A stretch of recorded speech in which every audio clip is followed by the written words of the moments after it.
All right, take two. We're back.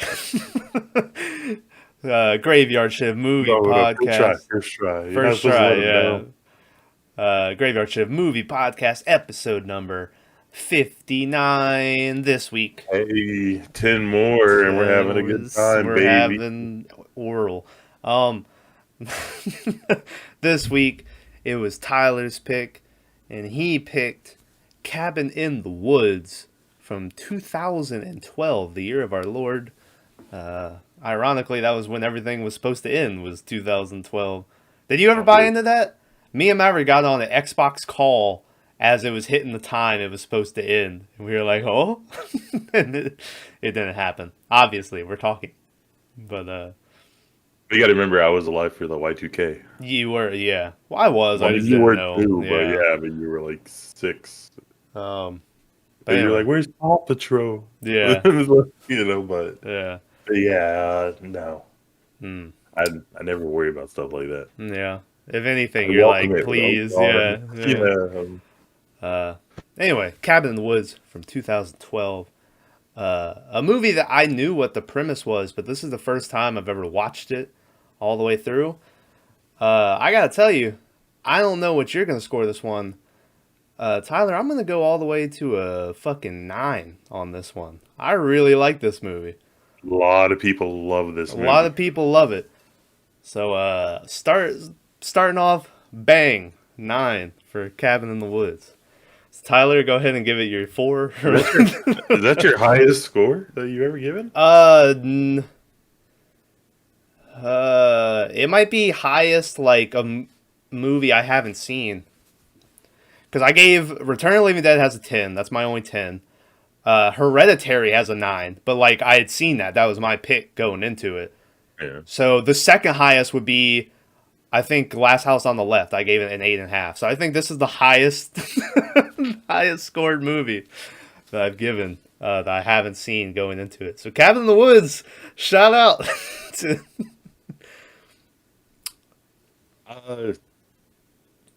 So Cabin in the Woods, I'm gonna. It's a really weird movie to judge because it's a horror movie. Mm-hmm. But it's not. Yeah, it's, but it's a horror movie for horror fans, right? Like, yeah. It's really hard to describe. I really like it. I give it like a. I would go as high as you, but I'm not. I'm not going to. Uh-huh. I'm gonna give it a 7. Yeah, respectable score. But that's only because I hate. Well, not hate. I really don't like one of the actors in it. Oh yeah. So. Yeah. Well, okay. Well, so hey. it's like, and he's one of the main ones in the movie. So that's the only reason why I give it a 7. Oh. You probably loved him, but you know. Anyway. I have a feeling, yeah, we might have disagreement. But, yeah. So spoiler warning for Cabin in the Woods. If you've never seen it, we're gonna ruin everything about it. So you've been warned. So did you hate the pothead guy? Yeah, the fool. Yeah. I liked him. I really liked him when he has the scene at the gas station, and the guy's like, "I was in the war," and the lady's like, "What war?" And he goes, "You know what fuck war I'm talking about." And the guy's like, "Is it the one with the blue and the gray and the brothers?" And I was like, "Oh shit." And, I like the line after that better. He was like, "Soon these roads will be paved with roads." Yeah, roads. I really liked how he was sticking up for the chick or whatever. Like it usually the pothead just sort of stays in the back, which this whole movie, we'll get into it, sort of breaks down these stereotypical horror. The whole movie is about that. It's breaking down like horror movies. But I liked how he was like fucking asshole talking shit to, you know. It's just that I don't know, like. Not to jump ahead, but they do a fakearoo with them, which is cool. They do, yeah. You don't see it coming, but like the reason you don't see it coming is because they don't do a good job of it. They're like, yeah, this guy's legitimately you see him get stabbed, and then they like show off camera him like getting chopped up, like bits of him flying and everything. I don't know if you see it. I do know it like goes off camera, and then you hear like whoosh, whoosh, and more. Yeah. And the weird thing is, like, they have cameras everywhere. So it's like, how did they not know until the very end that that guy was still alive? You know, because I mean, like, he had gotten into the hatch and everything and killed that one zombie dude. Yeah, so that if you look into it too much, there, it's like okay, but I've seen this movie like 4 or 5 times, right? So it's like I don't know, because like they do the blood thing too, where it shows like the blood draining and everything. So you're like, okay, yeah. So it's like, where did that blood come from? But you're like, ah, Yeah. I do wish that they would have spent a little more time showing you who like Chris Hemsworth and his girlfriend really were, because they give you that one scene of Thor giving her that book and being like, and he's like explaining it, so you're like, oh, this guy, he's like a smart guy. Yeah, like a smart guy. But then the girl, you really don't get any. So you already hear her talking about she's buying like lingerie or whatever for her boyfriend who's Thor, as they're going to this place that Thor's cousin had bought. I think was it.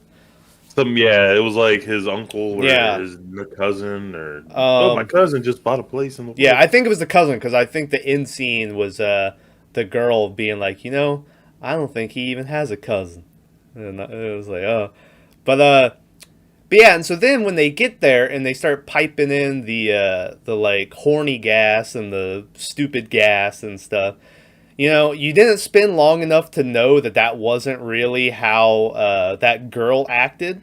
It seems a little out of place with Thor when he starts being like, you fucking dweeb or whatever. But Egghead, yeah, but you don't really know their full character to understand at that moment what's happening. And then as it goes on a little bit more, you get it. And then the movie does at the last like 10 minutes. In case you haven't gotten it, they like explain the whole thing about the fool and the athlete and the whore. I was like, Jesus, we gotta call it. Couldn't it be like promiscuous woman or something like that? I thought they were a little heavy-handed when they Chris Hemsworth is like, we gotta stick together, and the guy was like, fuck, no, we don't want that. He goes, watch this, and he hits a button, and like the gas comes out, and instantly afterwards he goes, wait, we should split up, and they all go separate ways, and I'm like, what? Once again, though, I like the pie dude where he's like, we should split up, and pie dude, really? Which he walks into the cloud or whatever, and instantly is like.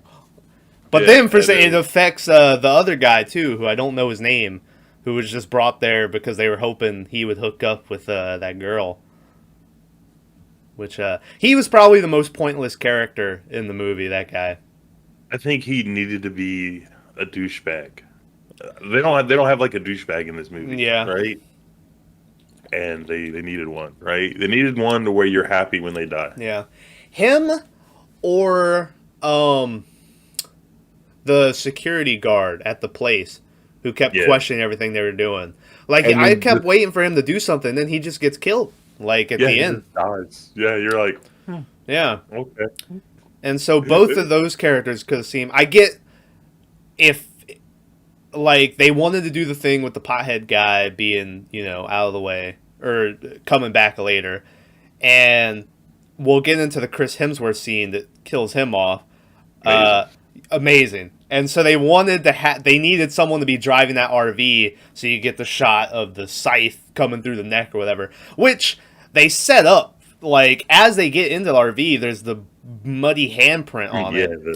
And I don't know if the zombie for some reason decided to wait out in the back. Like, maybe it's programmed so that, because they want the timing, but that doesn't, because it seems like they were happy as long as the whore died first. Then, and everyone else died after that. It didn't matter when they died or how fast they died.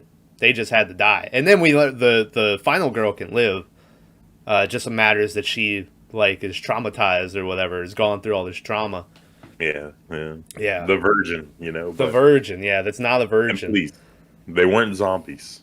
Yeah. They were redneck, inbred family zombies. Yeah. Right? Or what was it? Like, that was about it, yeah. That's not fair. I had zombies, too. Yes, you did. Yes, you had zombies. But this is zombie redneck torture family, see? They're entirely separate species. I also like, he made a point of it even, and I was like, yeah, on the board of villains, there's witches, and then right under it, sexy witches.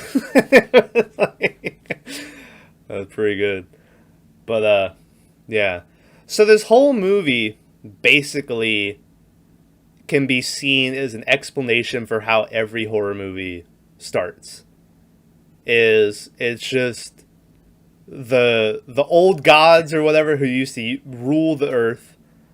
So let me ask you a question. Okay. It's the ancient gods, whatever. Sorry. That's always been a reference to Cthulhu, right? Uh-huh. Forever, right? Yeah. So is that who this is supposed to be in this movie? I don't know. Well, the hand never- at the end definitely didn't look like a Cthulhu hand. Well, I mean, he has normal hands, but it was like huge, right? Yeah. And they always show Cthulhu being like this, Godzilla, Yeah. size. But it's like whenever anyone talks about the ancient gods, but like, I don't know if you read a lot of that or anything, but they're all like these really creepy, like octopus men or like blobs and shit. They're never like, it would never be a hand, right? Yeah. Like, it would be like, fucking tentacles or whatever. Yeah.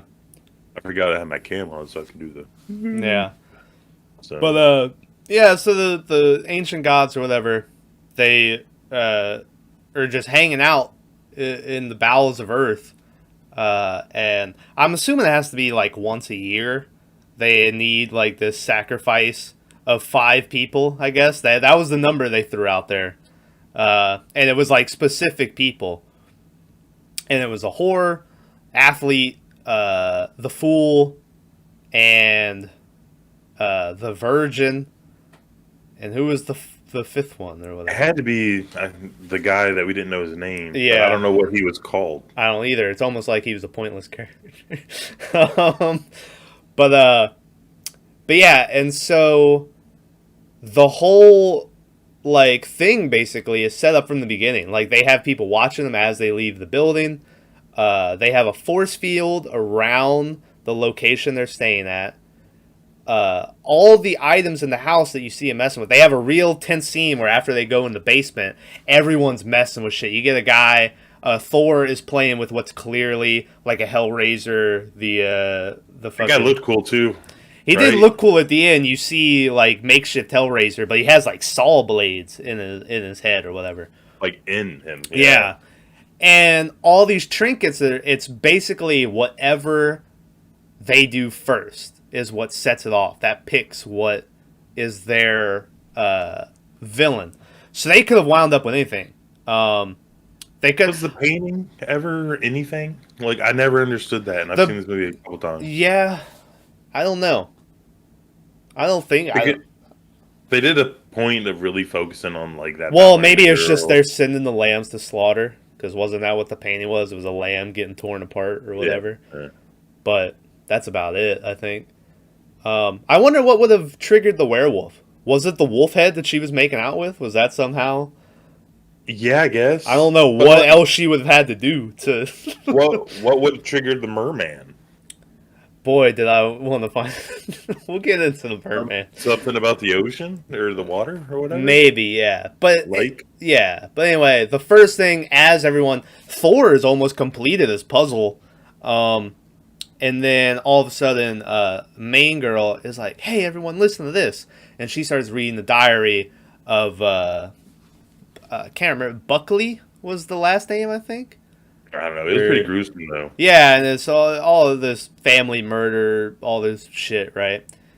And she keeps reading it, and then it gets to the end, and she goes, "Oh, and there's one last thing, but it's in Latin." Right? And the pothead dude is like, "All right, I'm calling here. Don't read the fucking Latin." And they're like, "No, read it." Or no, that one of the best jokes of the whole movie is he goes, "I'm calling here. Don't read the Latin." And then you hear a whisper, "Read it." Yeah, that whispering voice was the best. Yeah, it Like, says read it, and he goes, "What?" And then you hear, "Read it out loud."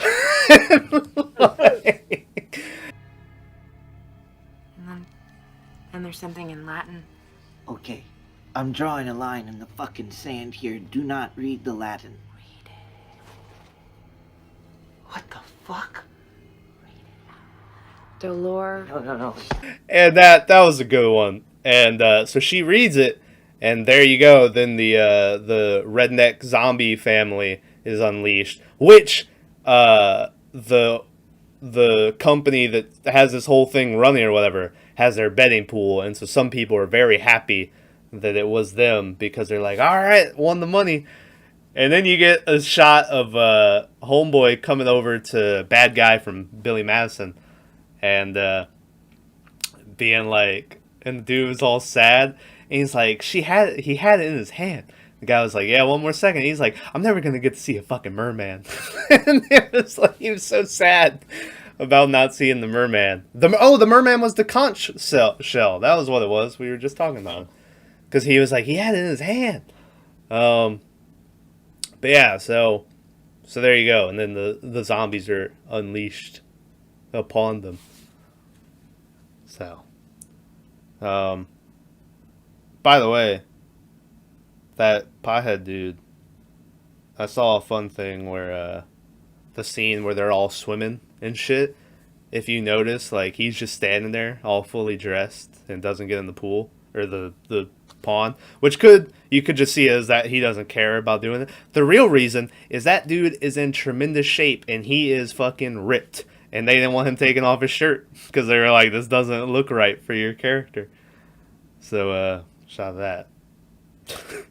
This whole movie is about stereotypes, right? About the horror stereotype or genre, whatever. Yeah. So, and that guy just reminded me of like a weird version of the dude from Scream. Fucking Jamie Kennedy? Yeah. Yeah. Man. But he was like, I felt like he was putting on an accent the whole time to where He did have a super pothead accent going on. And then it, like, and this is just one of my weird things. But right before Chris Hemsworth, we haven't gotten to that point, but right before he meets his end, he does this little speech monologue thing. Yeah, he does. And I swear to God, he tries to put on a Southern accent during it. Yeah. And I'm like, what are you doing? Like, you're Australian. Yeah. Why? Well, at Even though first, Australians do amazing Southern accents for some reason. yeah. Well, at first I thought he was just talking normal when he came, but then throughout the movie it would go into where it was like, oh, is he talking with like an accent? So. Yeah, it was weird. It was like they couldn't decide. So like randomly he'd be like, "Hey y'all, what's that right there? Yeah. My girlfriend." Who? And then he was like, I was like, all right. Little tip: I really like the title card in this movie. They got like, it was just they have this whole conversation, and the guys are driving away on the golf cart, and the guy's like, I don't even remember what, but he's like, "Are you even listening to me right now?" And then just out, it was like, it was like Cabin in the Woods, and I was like, oh, it was shit. like a scream. Yeah. It reminded me of that movie. You Can Do It. I can't. Which, funny enough. Fun and Games. Yeah. That's what it reminded me of. There you go. Yeah. Which, Funny Games, once again, is another movie. Maybe not as in your face as this one is, but that's another movie that breaks down, like, you know, just stereotypes about these types of movies. And yeah, this movie is definitely more in your face about it, and they take a more like comedic and like what am I trying to say, like a more of a purposeful, like they show what the purpose is about it all. Funny Games is more of just like a, you know, haha, this is what you wanted to watch, you know. And yeah, but also, I say haha. Nothing funny about that movie. That movie is a very dark movie. Yeah. Also, at the very beginning, when you get introduced to everyone, the virgin, who once again, not a virgin, but they say at the end, they're like, we just deal with the cards we're dealt. Wait, we play with the cards we're dealt. That's not, you don't deal with the cards you're dealt. But even she does have lines throughout the movie where they keep pumping in the gas to make her think that she's, because she's even like, she's about to fuck that nobody dude. And she goes, oh, hold on, I've never, and then she goes, I don't mean I've never, you know, like it's like in her brain now that she's playing that role of the virgin final girl that can get away at the end. But she has like this amazing portrait that she drew of her teacher that she's been banging. Which is a weird thing thrown in at the beginning. But then her friend comes in, and I guess the teacher broke it off with her or something. And so the Broke girl up with her email. Yeah. And so the girl comes in and she rips up the picture or whatever. And I was like, man, I get like the breakup. I was like, that looked like it took a long time to draw. I was like, I don't know if I would have just tore that up. But that's just me. Well, she like saves it, but I'm like, it's already ripped up. Like, Yeah, like you gonna do that shit where you try to tape it and it looks all ugly and shit. But right after that, you get another nice little joke I like, which is it's a physical joke, which is the pothead getting out of his car. He's like, and he locks the door, but his window's down. He like hit the walked away, and I was like, look at this fucking guy. Reminds me of that guy being like, my son said, lock the door, and it's a convertible. He's like, Make sure you lock the door. yeah. This is when you're introduced to his bong that turns into a fucking coffee. What is it? I kept saying it's a furnace, but is that right? A thermos? Thermos. That's not a furnace. Yeah, but he has a bong that turns into a coffee thermos. I call them travel cups, but I don't know what, like, it's not really a thermos. Thermos has that, like, screw on top, right? Yeah. Like, that makes it, like, unspillable, whatever. But this is just a metal coffee cup with a lid. Yeah, which apparently was fully functional. Cost $5,000 to make. So, shout out. When I read it was fully functional, I was like, well, how do they know? Did they test it out themselves? I see what they did there.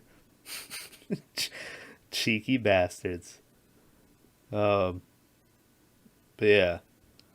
So I guess we could talk about one of the best parts of the movie, which is they're making their getaway, and you have this real tense scene of as they're making their getaway, the main worker dude. What are we gonna call that organization? The main. I don't know. I don't know. I keep wanting to say CIA, but they're not CIA, I don't think. But anyway, but the main guy, who, funny enough, holy shit, I just realized this. So this shirt I'm wearing is a Prestige Worldwide presents Boats and Hose. Yeah, he's the dad and stepfather. I didn't even realize that. But yeah, the stepdad and stepfathers. Wait, stepbrothers. But he realized, he's like, why isn't the fucking tunnel blown yet? And they're like, what? And you get this real tense scene of him running down to where the demolition crew, while they're driving to the exit. And weirdly, you don't know who you're supposed to root for. At least I didn't. It's like, am I rooting for this guy to blow it in time? Because at this point, you hadn't been fully explained, but you knew something bigger was going on instead of just these people. Or were you rooting for... Also, every scene with these guys, like, they're joking around, making all these jokes and shit. So you have a connection with them. So you don't know who to root for in the moment. There's people out there who believe this movie's about those two guys more than the rest of them. Yeah. Like, and I'm sure... That's why...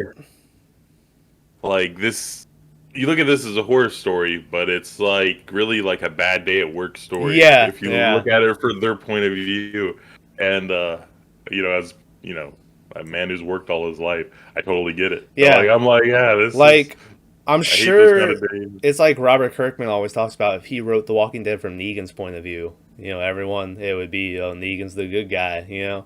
So it's like if they made this movie just from their point of view, I'm sure. Like, it'd be very easy to fall in the rooting for them. But yeah, so it's this real tense scene, and you don't know really who to pull for. And then they're in the tunnel by the time the guy's able to blow it. So it starts blowing up, and they have to back out of it. And the guy's like, fuck me, that was close, So they get out, and they're looking across the canyon, and they're like, it's right there, They're like, that's our salvation.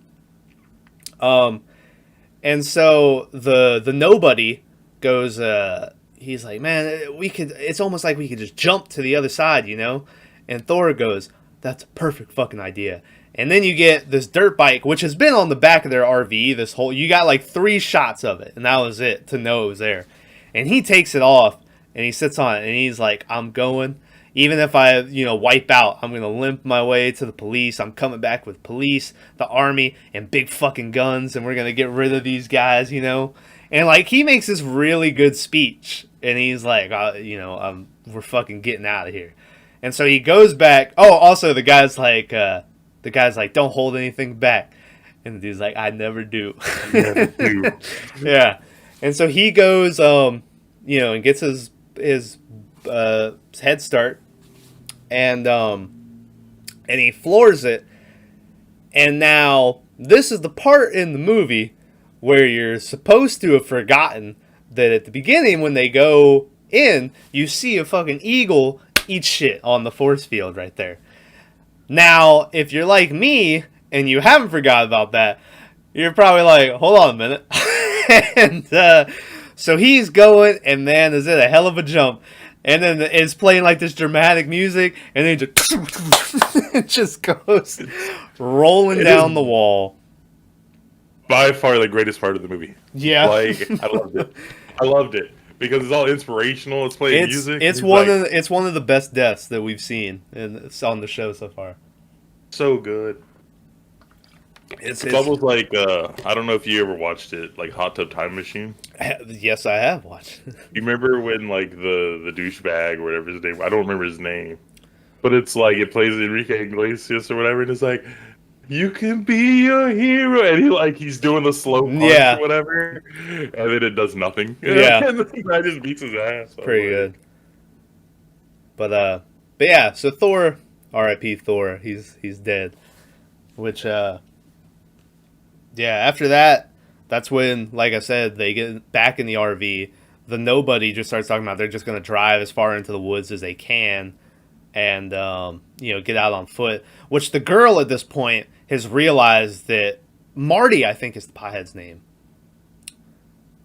But anyway, she realizes the pothead dude has been right this whole time, because pothead dude is like, there's puppet masters and shit, which pulling the strings. And I was like, ooh, Puppet Master 4. He gets really close because like there's a broken lamp, and he was like, I'm on a reality show. Yeah, I'm on a reality show. I'm like, kinda. I do like he finds the camera or whatever, and the guys are like, ooh, that's not good. But yeah, and so she realizes the dude's right this whole time, and because she's seen the tunnel explode in front of her. She's seen the force field that the guy crashed into, so she knows there's no way out. She's like, people are watching us, all this shit. I really like the tunnel bit too, because every movie they're like, well, we're just gonna leave, and then they go back, and the path is like decayed or whatever. So like I said, that was a real good part of the movie. But dude gets a scythe through the neck. They go careening off the side of the hill into a lake, and she starts to leave, and then the zombie dude starts grabbing her, and she manages to make it all the way up to the little fucking, what do you call it? Dock? Sure. Yeah, the dock. But dock, ear, like either one. But the zombie dude is following her, and so he makes it up there and like starts beating the shit out of her. And then you get another part of the movie I really like, which is it pans out and everyone is celebrating because their job well done, And the whole time they're celebrating, in the background, you see her getting the shit kicked out of her, like, or whatever, wrapped up in chains and punched and body slammed and stuff. Yeah, and you get a scene before that too, where the bad dude from Billy Madison, who also is the bad guy in Get Out, which he looks completely different in that movie. I don't know if it's just because he shaved his head or he's a little older in Get Out, but he 20 years after. Yeah, he starts going on he's like, I almost find myself rooting for her, she's got so much spirit and so much tequila is my lady. And so that's another little funny moment. But he's like that throughout the whole movie where he'll be talking about something and he'll get serious, and then randomly he'll just start joking. So it's crazy. Yeah. But yeah, so they all celebrate thinking they've won.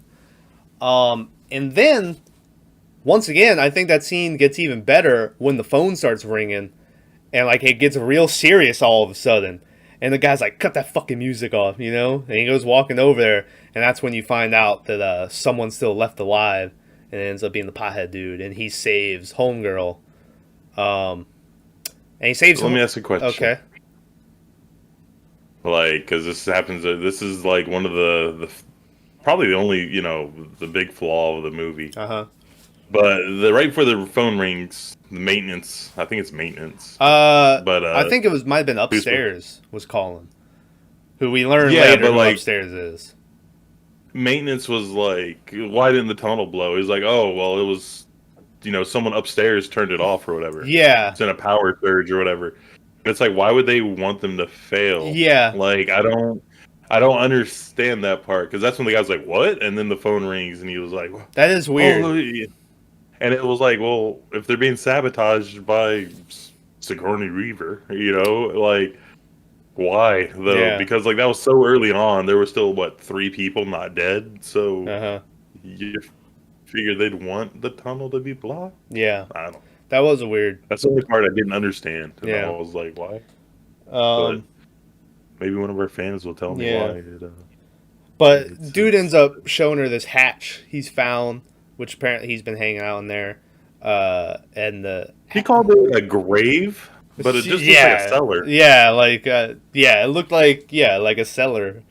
You want us to get in the grave? And I was like, that's obviously a basement or something. Yeah, right? yeah. Like, and so they go down in there, and then there ends up being a fucking elevator that they go down in. And this is when you start finding out what's good. You get down there, and that's when the werewolf fucking runs up against the glass. That's when you see the ballerina with the teeth mouth. So I think that's supposed to be the tooth fairy. Oh, look at that. Because there's a fairy with all the teeth. And which one of the people have been messing with in the basement. They've been messing with the little twirly. And then this is when you see fake Jigsaw with the saw blades in his head. Please, Xenobite that we don't know the name of. Sorry, yeah. Was that Xenobite? Wait, did I call him Jigsaw on accident? Yeah. Pinhead, sorry. But he's got saws, that's why I was thinking. I just call him Frank, Yeah. And so then it pans out and you see all the other horror villains that they could have had. Which you can't get. There's a big snake. I see the 2 Shining girls are back there. That smoke monster you didn't talk about. Oh, yeah, the like ghost smoke monster thing, yeah. It was cool. Yeah. Like, I dug him. Yeah, and so they see all this shit, and then the people find out, oh, they're in this elevator. So they bring them down, they open up the elevator. The guard, like, is about to shoot him, but then the zombie arm that's been playing a part, because this guy had chopped up the zombie, and the zombie arm is running, and he's like, fucking zombie arm. But this time, zombie arm, like, smacks the guy, and so they're able to knock him out. And then he's like, good job, zombie arm. And he leaves. And next thing you know, like, a whole crew of them shows up. So they go jumping in this booth. And as they're sitting there, the pothead dude realizes that these switches open all the doors to all these monsters. So he fucking hits the button, and then you get just like the snakes are. I think the girl hits the button. Okay, maybe. And so snakes come out and they start eating people. That bat starts fucking flying around, killing people. The ghost is like going through. And so they unleash everything. So people are fucking getting killed everywhere. You get a great scene of this guy getting chased by a unicorn that ends up stabbing him in the stomach repeatedly, and that was really good. And then upstairs to the main room that we've been in this whole time. Like we said, the security guard, he just gets taken over by some zombies. He ends up blowing himself up with a grenade and taking out those little zombies that were on with him. But yeah, he didn't play a big part in this movie. And then the grenade blows a bad guy from Billy Madison like into the wall. And so then he's laying there, and he's like, and it's all like hazy and shit.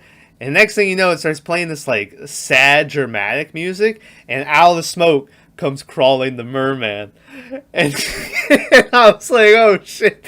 And it's crawling towards it, and he goes, oh, come on. Fucking.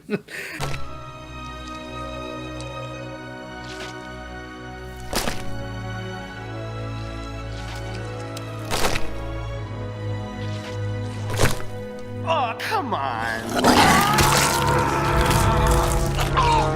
And the merman gets on top of him and eats them, and blood like comes pouring out of the blowhole and shit.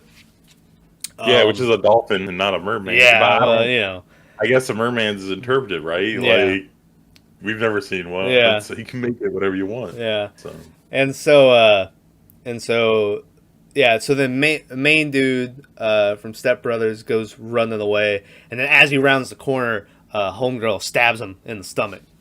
I think he just runs into He her. really- She yeah. just has the knife. Yeah. Like, I was like, this is horrible. And so he's dying, and then before he's dying, he's like, wait, you have to kill him. And then that's like his dying words. And so she's like confused as he says that. And so they go running, and now they're in like the very bottom of the shit where you see all the blood trails of everyone else who's supposed to have died. And this is when the director, I think was her name, or what, and it's Sigourney Weaver. Which, if you were good with voices, you would have known that already, because she starts talking over the loudspeaker. But Sigourney Weaver comes down, and it's like, oh, Sigourney Weaver, you know? Still looking hot at age 80, Yeah. or however Yeah. old she is. Real quick, before I go, she was not the first person considered. Who was? Well, it has to be a horror queen, right? Well, I'll tell you who they thought about getting Jamie Lee Curtis after the person they want couldn't do it. But the person they wanted to be the director was Bruce Campbell, seeing as how most of the movie was inspired by the Evil Dead setting. Yeah. Which would have been like, it would have been like, all right, you know, I get what they're doing here. But he was unavailable. So then Sigourney Weaver signed on to do it. What was he doing? I don't know. Like, I don't mean to be rude or whatever, but the guy's career isn't exactly. He was doing, I don't know, what was that? Cop show?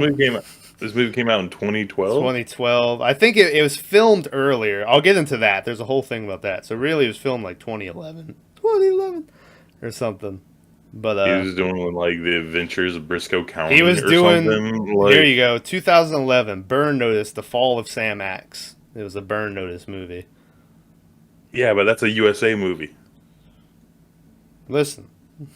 Like, you know what I'm saying? Like, Yeah. that is legitimate. Like, you're skipping a movie to do a cable TV show. Yeah, man. USA premiere, you know? But anyway, Bruce Campbell didn't do it. And so Sigourney Weaver signed on. So Sigourney Weaver comes down, and she starts telling what the whole deal is that we went through earlier about everyone having to get killed or whatever. So she said, you know, she's like, we haven't mentioned it yet, but all the other countries have failed. And like their sacrifice hasn't worked. So they're the last hope. And she's like, if he the sun's coming up in 6 minutes. If he lives to see the sun come up, the whole world is going to live. So you need to, and she tells the guy, she's like, you can die and everyone else can live, or you can live and you'll die with them. And the guy's like, gee, these are both such, you know, great. Which then you get put into a situation where if you're in that guy's place, what do you do? Where do you take the selfish route and you live knowing everyone else is going to die? Because either way, you're dying. Yeah. So do you just take everyone with you, or do you let them live? And I'm conflicted, because part of me is like, well, let them live. But the other part of me is like, well, after I'm dead, I don't care if anyone else is dead. You know, like, my life is done. So, you know, it's a conflicting thing. But clearly, his friend has made up her mind, because she starts pointing the gun at him from behind him. Like, right at him, yeah. And I was like, fair game to her, being like, because for her, it's life or death, because she can still live through the night. Yeah. She knows if he dies, Sigourney Weaver's probably going to let her go. Well, if they can manage to get the fuck out of the building. I don't know how they would do that, but I'm sure there was a way. She got in somehow. Yeah, From upstairs yeah. to downstairs, but yeah. So she points her gun at him, and he's like, "Really?" And she's like, "I'm sorry." And as she says that, you can see the werewolf coming up behind her, and so the pilot dude's like, "I'm sorry too." And so werewolf dude just fucking starts tearing on her shoulder. Him and Sigourney Weaver get in a fight for the gun, and then I guess now because the werewolf did a number on Homegirl, so she's laying there bleeding out. I assume she knows she's gonna die at this point, so now she decides to warn Pothead dude that little redneck girl zombie is coming up all the way from the beginning, coming back to finish the movie. And so she warns him, so he flips Sigourney Weaver over so that Sigourney Weaver gets a hatchet in the back of the head, and then he kicks both of them over the side. And he goes and sits down on the step next to Homegirl, and they have a little, sorry I pointed a gun at you, sorry I let a werewolf bite you, like that thing. And they smoke a last joint, and then the movie ends with the end. Like a fucking demon god hand comes up out of the earth and smacks down into the ground, and then a badass 9 Inch Nails song kicks on in the movie, and there you go. So the whole world ends in this movie, which I did see a fun thing with. They did a Q&A, and a fan came up and was like, "Is there going to be a sequel?" And the guy was like, "Have you seen the end of the movie?" So, and there you go. That was... I'm surprised they haven't made prequels, though. Yeah. Because remember, there was a time in the very beginning of the movie, it was like, oh, it's not like that thing that happened in 1998. 98, Ooh. or yeah. Which... We're not going to talk about it. I did read a thing that broke down, apparently, what those are supposed to be. One of them was supposed to be The Thing. Another one was... I don't remember. I remember The Thing stuck out. I don't remember what the other ones were supposed to be. But, Oh, I thought they were going to be real things that happened. Oh. No, I took it as in they were movie references when it was happening, but it'd be cool to, like, do both, right? Yeah. So, like, let's say H2O came out in 2020? Uh-huh. When he 2000? said it, funny enough, I thought of H2O, because I think it came out in 98. And I was like, oh, like, was it Myers? But I don't think it was, yeah, so there you go. Let's do best of, worst of. My best of is a fun moment that really got me, which is after Japan fails and you see all the little Japanese girls sitting around and they're singing a song to make the ghost turn into a frog, and they're like, the ghost of Sakito will live inside of this frog or whatever, and they're like celebrating, and it pans out and dude from Step Brothers is sitting there, he's going, fuck you. He's a little kid. And man, that got me. I was laughing pretty hard at that. Fuck you! Fuck you! Fuck you! Fuck you! Fuck you! Fuck you! And then worst part, I'll just say the nobody character. Like, if they were gonna have that fifth person, like, have something for them to do, he was just sort of around. His death was cool, the scythe through the back of the neck, but he didn't really have a point in the movie.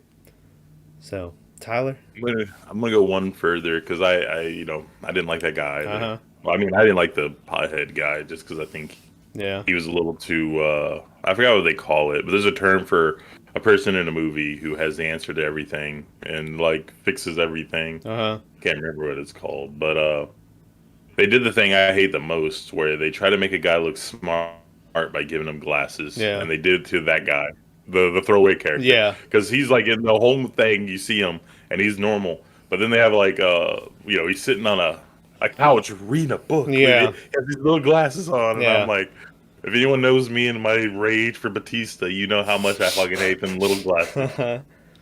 It's like, oh, I better put on little glasses so people think I'm, an intellectual. God damn. But my favorite part is, I don't know, there's a lot of good parts. Like the Chris Hemsworth part is amazing. It's pretty good. Yeah, the whole, okay, okay. I'll pick this just because we haven't talked about it at all. All right. is Mordecai on the speakerphone. Yeah. Yeah.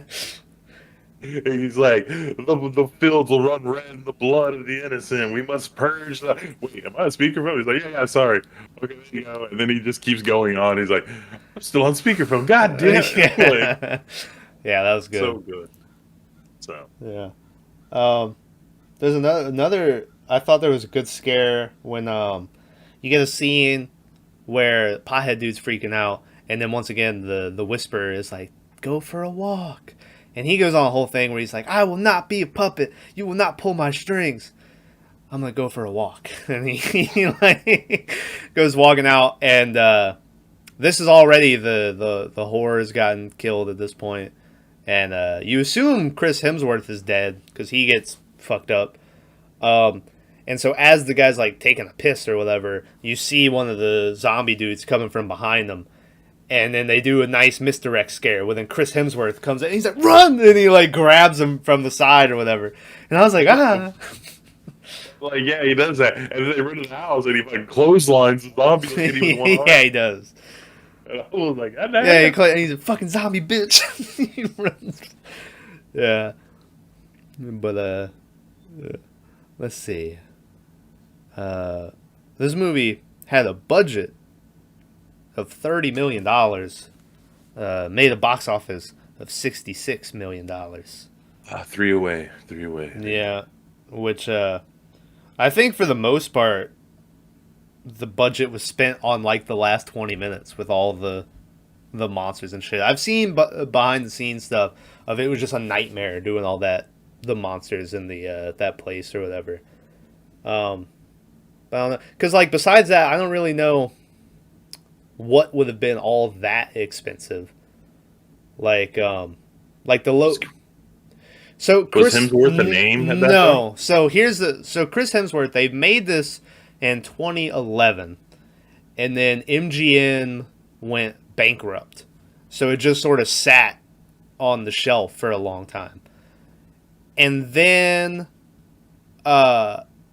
it finally got like, let's see, I have it wrote down. Here you go. It finally got bought in 2012. Lionsgate made it. And Which is known for stellar movies, you know? Yeah, and then like 2 days later, he was signed on to do not the Red Dawn remake, which people really shit on when it came out. I don't know if you ever watched it. It's not as bad as people make it out to be. They do. Have you watched the original? Yeah, they do a really good twist in the halfway point. Yeah, a real good twist. No spoiler. No spoiler. And then, but anyway, and then he was chosen to do Thor like the week later. So he wasn't Thor when this came out. So he wasn't that big.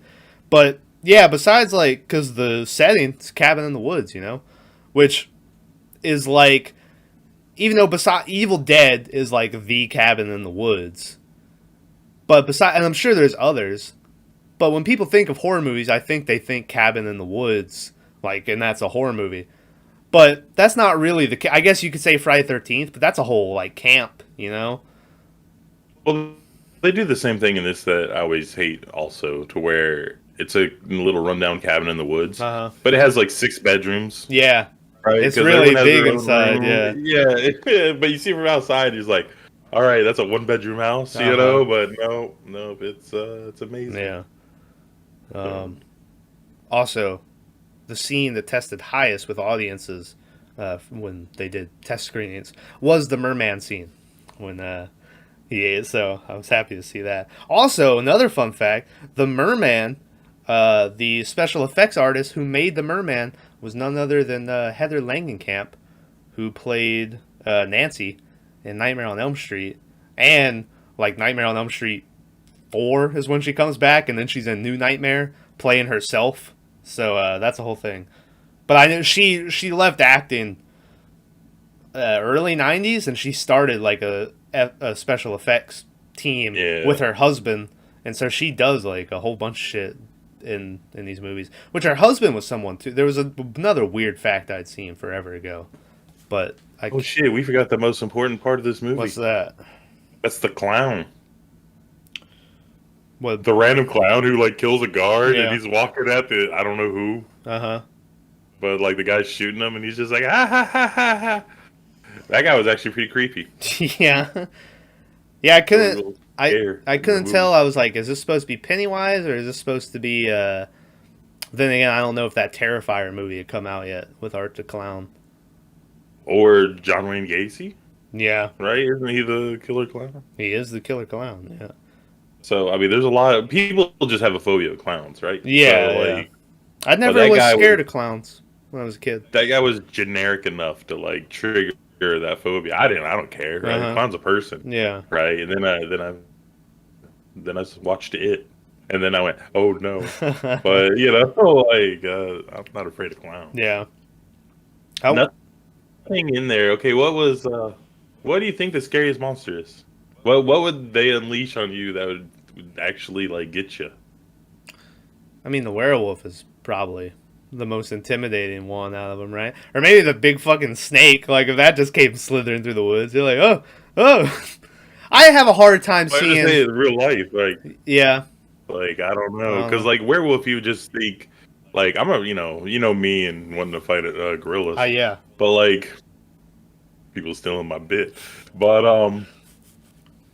like werewolf, you just think animal, right? Uh huh. And like where we live, there's not very many dangerous big animals like that. Yeah. We got a lot of little things. Yeah. But like, I would never be afraid of like running into a bear or a wolf out in the wild. So I Yeah. would think the same thing about a werewolf, right? Yeah. And like, I guess the same with snakes, even though that was an abnormally large snake. It was. Yeah. There's got to be something else in there. Like, I wasn't afraid of the Tooth Fairy. I wasn't afraid of the Hellraiser guy. Yeah. Well, Like, we've I seen don't them know. Hellraiser movies. Pinhead's the least scary part about them Hellraiser movies. Yeah, he's like the hero in most of them. Yeah, the two we've watched. He's been like the. But by the way, we haven't mentioned it. If you're wondering the whole time that we're talking why the pothead dude remained the pothead dude the whole time, it's because he was high. Whatever he was smoking, it stopped the. It made him immune to the chemicals. So, shout out. even though they had dosed all his weed to make it the exact opposite, Yeah. he happened to find he had a secret stash that no one knew about that Yeah. made him immune to everything. Which is, if that's not marijuana legalization advocacy, I don't know what is. Yeah. You know? But I have a hard time seeing what the fuck that merman would have been able to accomplish. Like, you saw how slow that shit moved. Like, Well, I mean, if he was in the lake, if it was in the right? lake, it'd probably be pretty dangerous. But So let's say they're all on the pier and they're getting ready to go swimming, and then the pier breaks and it goes out to the middle, and then one by one they're trying to swim to the shore to like get help. Yeah. and the merman would like get them or whatever. yeah, it's like you seen the Family Guy bit where that guy's attacking the woman on the beach and Aquaman's in the water. He's like, "You're lucky you're not over here doing that, buddy." He throws a starfish. He's like, if you look behind you, you're gonna be pretty upset. And then I got 3 fish coming. Here they are, and they're jumping around. Yeah, every now and then, Family Guy can do a little good bit. There's a lot of them. Yeah. Well, they do a merman in Family Guy too. They do, yeah. But It's it's his top backwards? half, yeah. Yeah, she goes, this ain't gonna work out. Yeah, and he's "What?" like, it was my bottom half. Yeah, she has him over. And he's like, yeah. Flop it. It's so good. Yeah. But I don't know what like the scariest monster would be. Like in horror films, I'm always weirded out about like the psychological stuff. So maybe that's just me. But like, I got Jason vibes from the guy with the bear trap through this whole movie. yeah, yeah. And I didn't really get zombie vibes from any of them, right? No. But I guess technically Jason's a zombie. He becomes a zombie in part 5. I feel like I have to know, seeing as how I have him tattooed on my shoulder. It's like a fucking... I'm pretty sure 5. Eh. I'm just saying, like... No, that's not right. I lied to you.